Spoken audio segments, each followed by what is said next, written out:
कोकणात विविध लोककला आहेत। आज मी संगमेश्वर तालुक्यात तांबडी गावात अशीच एक अनोखी लोककला पाहण्यासाठी आलो आहे। तर ही लोककला कोणती आणि ती कशा प्रकारे साजरी केली जाते हे जाणून घेऊया आपण गावकऱ्यांकडून। नमस्कार। या खेळाची परंपरा सांगायचं झालं तर जवळपास हा खेळ आमच्या वाडीमध्ये 100 वर्षापासून म्हणजे आमच्या जवळपास 3 पिढ्यांपासून हा राधाकृष्णाचा डेराचा खेळ हा खेळला जातो। तर त्याच्यामध्ये प्रामुख्याने 2 पात्र ही मुख्य असतात जे की गवळी समाजाचे आराध्य दैवत आहेत, राधा आणि कृष्ण। आणि हा जो खेळ आहे हा केवळ कोकणातील गवळी या समाजामध्ये शिमग्याच्या काळामध्ये हा खेळला जातो। नार काय चालले पाण्या उदकावर, नार काय चालले पाण्या उदकावर, नार काय चालले पाण्या उदकावर, नार काय चालले पाण्या उदकावर।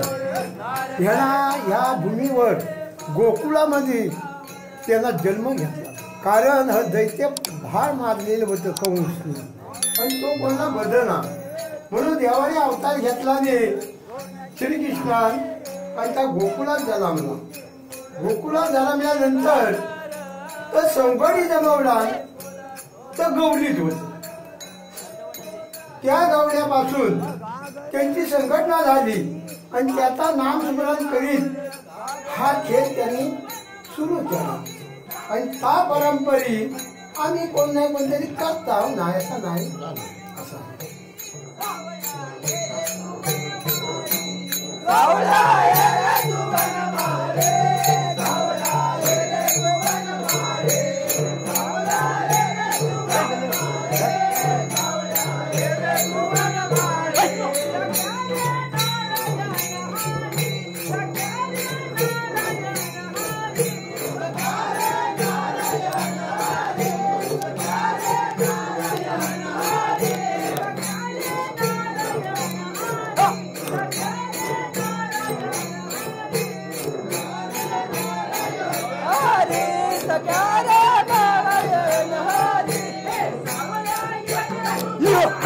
हा मातीचा एक मटका असते आणि त्याला वरती घोडपडीचं चामडं आणि त्याला 2 होल पाडून ह्या ताडाच्या पाती लावलेल्या असतात आणि त्याच्यातून एक वेगळ्या प्रकारचा आवाज येतो।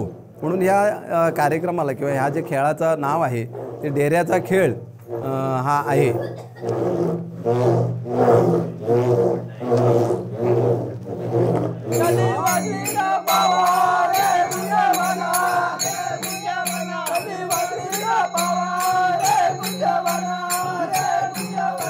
आणि हा खेळ जेव्हा आपण चालू करतो त्यावेळेला ज्या परंपरेने ज्या देवता आहेत त्यांचं पहिलं पूजन करून ह्या डेऱ्याच्या खेळाला सुरुवात करतो।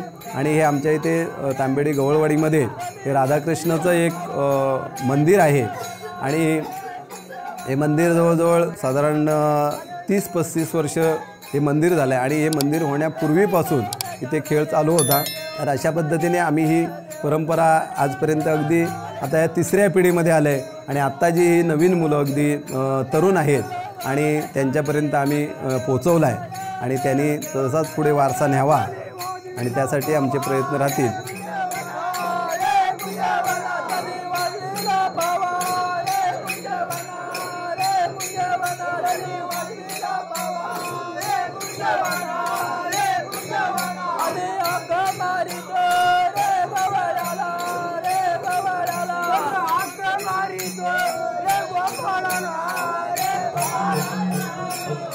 नाव मांडेला मांडेला वेगे दांडो नाव, नाव मांडेला मांडेला वेगे दांडो नाव, नाव मांडेला मांडेला वेगे दांडो नाव, नाव मांडेला मांडेला वेगे दांडो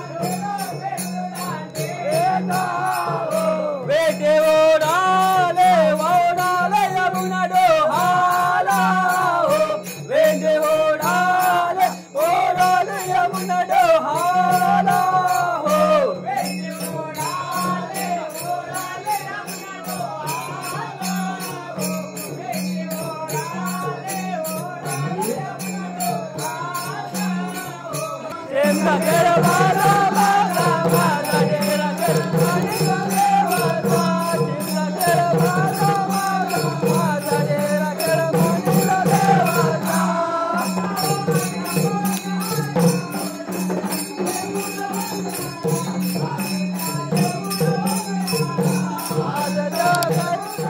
तर आज हा जो डेऱ्याचा खेळ जो इथे पार पडला तो म्हणजे संगमेश्वर तालुक्यातील तांबेडी येथील गवळवाडी या गावामध्ये